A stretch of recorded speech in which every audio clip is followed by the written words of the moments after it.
Another mass shooting, this time in California's Ventura County. The gunman and 12 victims are dead, one with ties to San Diego. Camp Pendleton Marines have deployed south to San Diego for their new assignment at the border. They're on a mission to tighten up security ahead of a migrant caravan from Central America. And an investigation into where business loans are going and the major impact it's having on San Diego neighborhoods. Stay right there. KPBS Evening Edition starts now.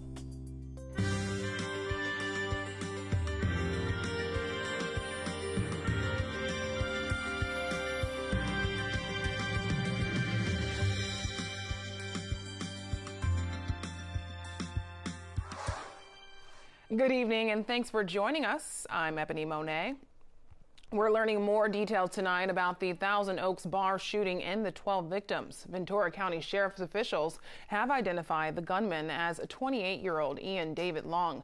They say Long, a former Marine, came to Borderline Bar around 11:20 last night and shot a security guard outside before entering and opening fire inside. Investigators have not officially identified all of the victims, but authorities have said a Ventura County Sheriff's sergeant died after confronting the suspect. And earlier today, friends and family spoke out about their loved ones who were killed and/or missing.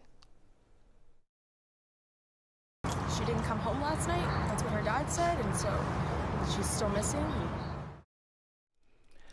Long had 4+ years of service in the Marines, including a deployment to Afghanistan. Investigators think he died from a self-inflicted wound.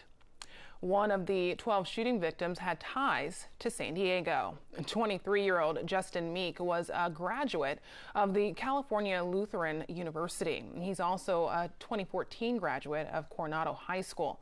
His friends and family met at Spreckles Park in Coronado today. The university says Meek was at the bar with his sister last night and that he heroically tried to help others escape during the shooting. Justin is a great kid. Excuse me. So really sweet and full of life, big in music, and a big part of the community. According to Coronado school officials, Justin was a talented athlete and a gifted musician. A candlelight vigil will be held in his honor at Spreckles Park Gazebo in Coronado tonight at 7. Marines from Camp Pendleton have arrived at the U.S.-Mexico border in San Diego. KPBS military reporter Steve Walsh says the troops are part of an involving operation to harden the border ahead of a migrant caravan. We're here at the pedestrian crossing for the port of entry. If you look right down there, you can see the Marines. They're right in the median there between the two sides. Now, we've known since last week that the Marines were going to be involved in this operation, but this is actually the first time we've actually seen them deployed here along the U.S. border. Aside from setting up at the San Isidro point of entry in San Diego, the Marines began laying concertina wire. They're performing some of the same tasks we've seen troops performing in Texas and Arizona. U.S. Customs and Immigration officials will hold a press conference Friday to lay out more about what these troops will be doing. Special Purpose Marine Air Ground Task Force 7 includes engineer units. Marines are setting up camps for themselves near the border. Military police from Fort Hood are here to guard those camps. They will not participate in direct law enforcement or build facilities to house detainees. 1,300 troops are now slated for California. The Pentagon has committed over 7,000 troops ahead of a migrant caravan that is still expected to be weeks away. Steve Walsh, KPBS News. President Trump is moving forward with a campaign promise to block migrants at the border. He's expected to introduce new rules tomorrow via a presidential proclamation. It's in response to the caravan of Central American migrants. The regulations would block people from claiming asylum if they do not come to an official border crossing. The White House says this would speed up rulings on asylum claims. The new rules are expected to face court challenges. Immigration and Customs Enforcement is trying to stop church volunteers at a private Otay Mesa detention center from talking to the press about the conditions inside. But volunteers are refusing, and now the ACLU is threatening to sue. KPBS border reporter Jean Guerrero has this story. The church volunteers visit detained immigrants and listen to their stories every month. It's a program called Solace, which stands for Souls Offering Loving and Compassionate Ears. Angela Fuji coordinates. Without Solace visitors, the people that we had been visiting have little to no contact or communication with the outside world. Sometimes the 20 or so volunteers hear stories about medical neglect and other problems in the facility and share them. Now, the private prison company CoreCivic and ICE say the volunteers must sign a form promising to be silent. The ACLU is threatening a lawsuit if the policy is not revoked by November 15th. Jean Guerrero, KPBS News. After President Trump fired Attorney General Jeff Sessions, protesters in San Diego and around the nation have a new rallying cry. KPBS reporter Matt Hoffman is outside the federal courthouse where people want to protect Robert Mueller's investigation. Matt, what's happening? Yeah, Ebony, we're here downtown right now. This is one of 4 rallies happening throughout the county today. There's one in Escondido, one in Ramona, and one in Carlsbad. But downtown here, this is definitely the biggest. There's a lot of people out here right now, as you can see. This is being organized by San Diego Indivisible. People are here protesting President Trump's interim replacement for Attorney General Matthew Whitaker. After former Attorney General Jeff Sessions left the administration this week, Trump named Whitaker as acting Attorney General. Whitaker was Sessions' chief of staff for over a year, according to the White House. But before that, he had a short stint as a commentator on CNN. That's when he mentioned a way to effectively end special counsel Robert Mueller's Russia investigation would be to cut off funding for it. Former AG Jeff Sessions had recused himself from overseeing the Russia investigation, and it's unclear why or if Whitaker would recuse himself. Now, people rallying here tonight, you can hear them, they're loud, say Deputy Attorney General Rod Rosenstein should have taken over for Sessions, and they believe Whitaker is a Trump loyalist who could end the Russia probe. Now, counselor to President Trump, Kellyanne Conway, said today the president and his team have complied with Mueller's investigation and have not done anything to stop it. Now, in terms of a new Attorney General, the White House says a number of names are being floated. And as you can hear out here, people are loud and they are going. There's going to be a number of elected representatives coming here today. Representative Susan Davis is expected to be here. And then Congressman-elect Mike Levin is also supposed to make an appearance. It's going to go on until 8 p.m. at least. So if you want to come on down, that's when it'll end. Matt Hoffman here live downtown, KPBS News. Thanks, Matt. Money talks during the campaign season, and it made a difference for California propositions. We saw a different story, however, when it came to the city council races here in San Diego. Tonight, we follow the money with iNews Source reporter Jill Castellano. Jill, so you reported extensively on Proposition 6, which was the effort to repeal the gas tax increase. It, of course, did not pass on Tuesday night. How did supporters of this effort respond? Right, so I've written about this gas tax because it started here in San Diego, the gas tax repeal effort, Proposition 6, by a man named Carl DeMaio, who people might know used to be on the city council, now has his own radio talk show. He drummed up support for this grassroots effort. They raised $5 million, campaigned around the state, and when it looked like the other night, election night, that it was not going his way, he brought his supporters on stage downtown San Diego, and they were holding up signs for the gas tax repeal, and they said, "We will fight, we're not giving up." They went as far to say that they thought that this campaign was stolen by the Democrats, fraudulently stolen, because they did not think that it was properly written on the ballot what they were voting for, and voters got confused. California politicians have been stealing our gas tax funds for years, and tonight we've learned that they've stolen our votes as well. So they were continuing to fight, but it looks like for now the campaign did not succeed. And Proposition 6 was just one of the major propositions in California getting a lot of attention. There was also Proposition 10 dealing with rent control. Can you talk to me about your reporting and whether or not the results and how voters voted lined up with how much money was spent on these propositions? Well, it's interesting. If you look at the biggest propositions on the ballot, so Prop 6, the gas tax repeal, you mentioned Prop 10, which was an effort to give local jurisdictions the ability to enact rent control, and also Prop 8, which was an effort to cap dialysis costs for patients. All of them failed, and all of them had huge money spent against them.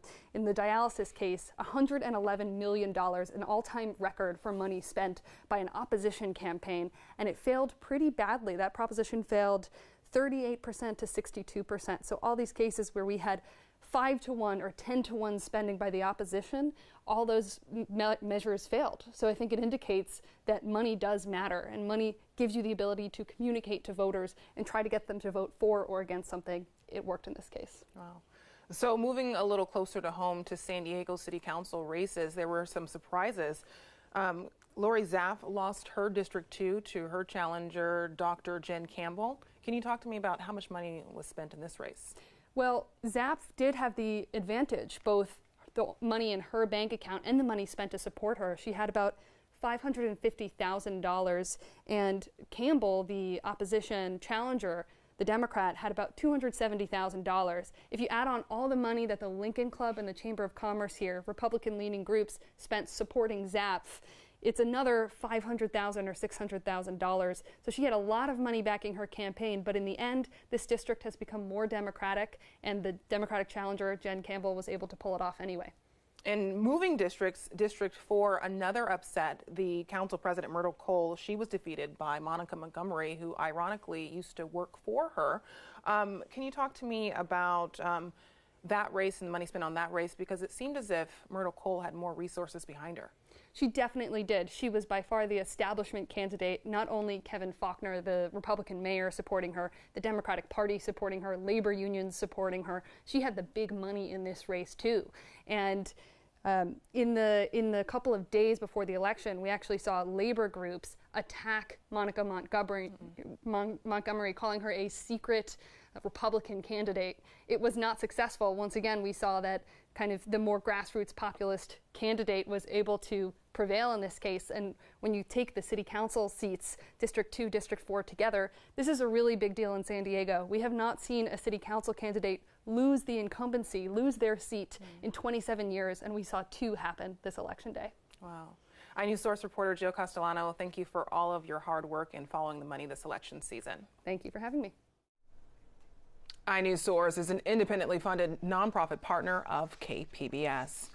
The Sweetwater Union High School District has identified nearly $30 million in cuts after finding a budgeting error. KPBS education reporter Megan Burke says some of the deepest proposed cuts are to the district's already ailing adult program. Patricia Cobian and her classmates gathered outside district headquarters this week to protest the proposed cuts. I need a citizen. I can vote. I can better life, better jobs. She's one of hundreds of South Bay residents who rely on Sweetwater adult schools to learn English and study for the U.S. citizenship test. Cobian passed hers 2 weeks ago. My ceremony is 14th November, the next week. Some of these classes will close if the district follows through with its plan to lay off 30 instructors next month. Career technical training would also be affected, and all of the district's parenting classes would fold. They teach parents about child development. Sweetwater spokesman Manny Rubio says state funding for these programs has shifted in recent years, eating into its funding for middle and high schools. We're trying to minimize the impact of 712, but we know that unfortunately this has an impact elsewhere. The district is also looking at an early retirement incentive program, and the teachers union has tentatively agreed to 2 furlough days. Megan Burks, KPBS News. With the Trump administration cutting the number of refugees allowed in the country, funding for those programs to help them has also dried up. But KPBS reporter Tara Minto says in a surprise turnaround, much of those funds have been restored, and then some. The $3.3 million allocation will cover last year's cuts and a bit more for refugee employment services. The bump is thanks to a slight change in the grant funding formula. This could help some programs recover from cuts last year. That includes a class that combines job training with English language instruction. A spokeswoman for the county says the funding boost was a surprise, but it's unclear what next year would bring. Refugee arrivals are expected to remain low after the Trump administration set strict limits on how many may enter the country. Taryn Mento, KPBS News. I'm Judy Woodruff. Tonight on the NewsHour, a mass shooting leaves 12 people murdered at a California bar and dance hall. Coming up at 7 after Evening Edition on KPBS. Seed money for new businesses comes from a number of sources, but KPBS investigative reporter Claire Tragesser finds businesses in low-income areas are far less likely to get bank loans, which can create patterns of disparity that have far-reaching impacts. Most flower shops, I feel like you go in and you have to say, you know, I'm looking for something for my grandma. I want to spend $50, and you have no idea what size that's going to be, what their style is going to be, what vases you get. Natalie Gill has been running the flower store Native Poppy in North Park for almost 3 years. She had a vision for a different kind of flower store. For us, it's very clear. You can get small, medium, large. You know the prices, you know what it's going to look like. Her business is flourishing, but things didn't always look so rosy. She put $20,000 of her own savings into opening the store, but needed about $40,000 more. I went to a bank asking for a loan, and the process was complicated and long, and I needed the money right away. I'd already signed the lease, taking a bet that I would get the funding. I don't know what it was, but it was just, I got rejected for every loan I tried for. So she did something risky. She took a loan from an online company. And it was a $24,000 loan that would get deposited into my bank account the next day, but it was at 18% interest, and I had to pay it within 3 years, which was a risk I was willing to take because I had no other options. Businesses in low-income or high minority census tracts have much lower rates of access to small business loans. Gill's experience is a typical one, says Spencer Cowan, a research consultant. He prepared a report for the nonprofit Woodstock Institute on bank lending using data banks report to the federal government. He then updated that data and localized it to San Diego County for KPBS. Cowan found that only about 1 in 5 businesses in low-income areas have received a bank loan, compared to almost 4 in 5 businesses in high-income areas. You know, you're essentially a cash basis business at that point. Right. You know, if you need to buy office supplies, you know, you have to either get a merchant cash advance or tap into your own personal funds. And he found that businesses in low-income areas received under 5% of the total loans given from banks in San Diego, while businesses in high-income areas received just under half of the total loans. He says that drives businesses to predatory lenders that can leave them worse off and has even bigger consequences. Businesses don't get started, so employment stays depressed. The job opportunities aren't there in the neighborhood. Businesses that are there don't expand because they can't afford to. So you have a cycle that kind of perpetuates that neighborhood being less friendly to business, less fertile as an incubator for business.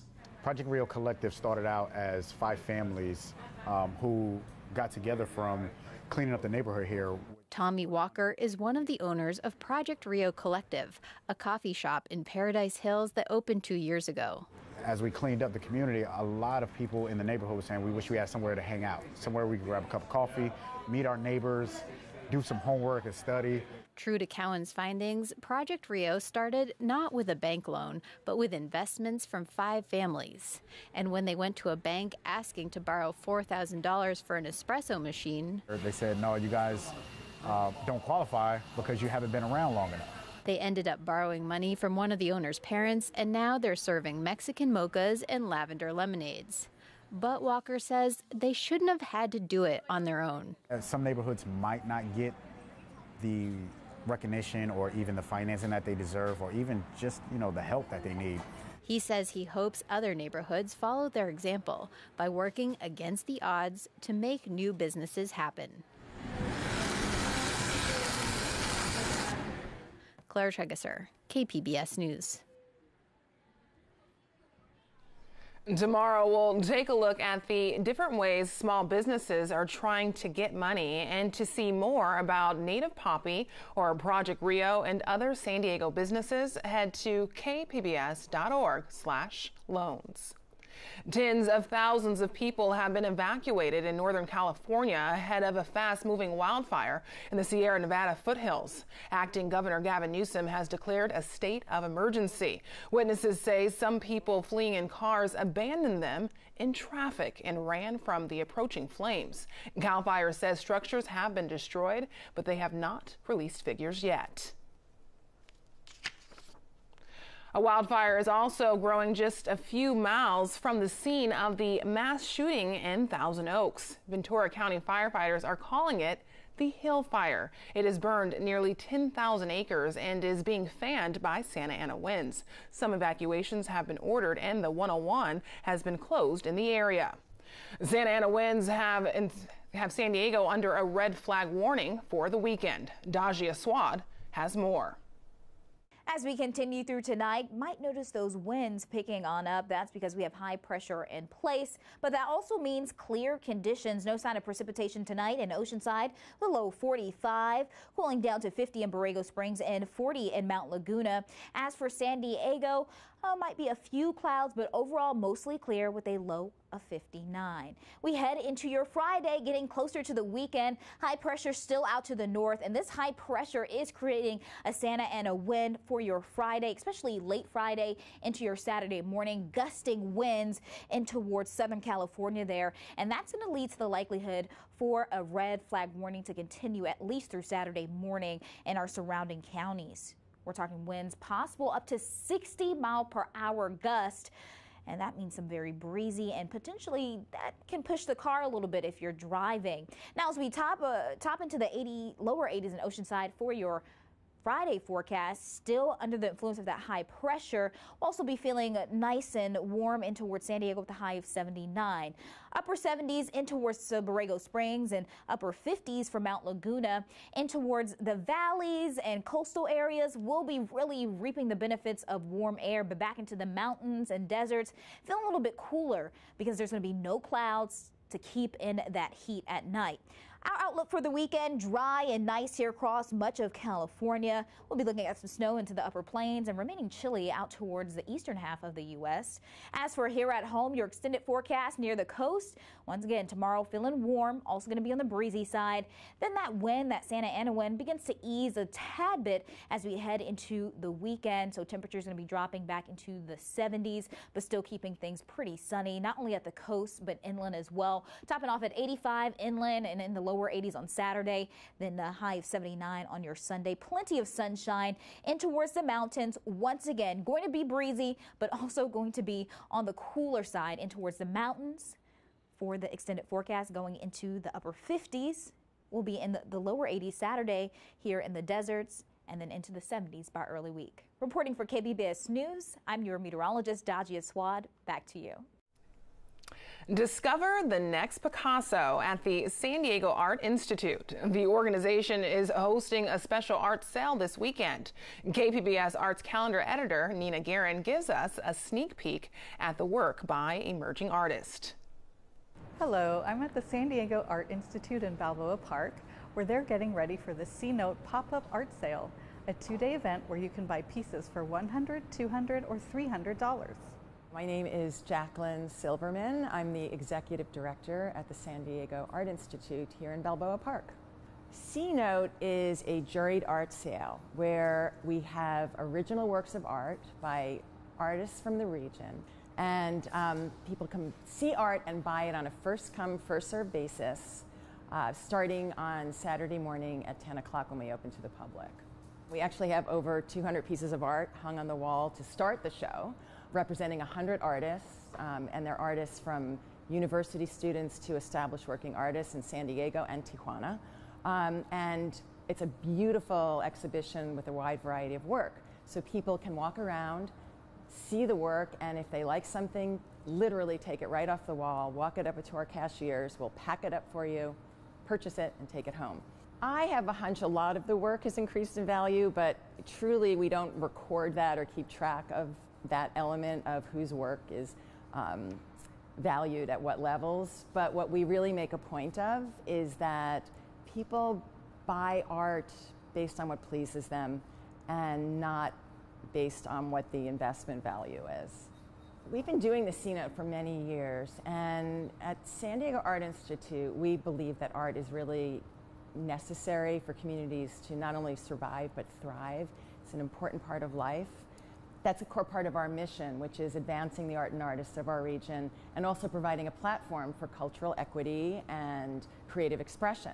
So the C-Note is our perfect opportunity in the year to open our doors to all artists, give them a chance to be seen by our professional staff and the jury who selected the work, a chance to be shown here at a major contemporary art institution in Balboa Park, and hopefully a chance to move into somebody's private collection.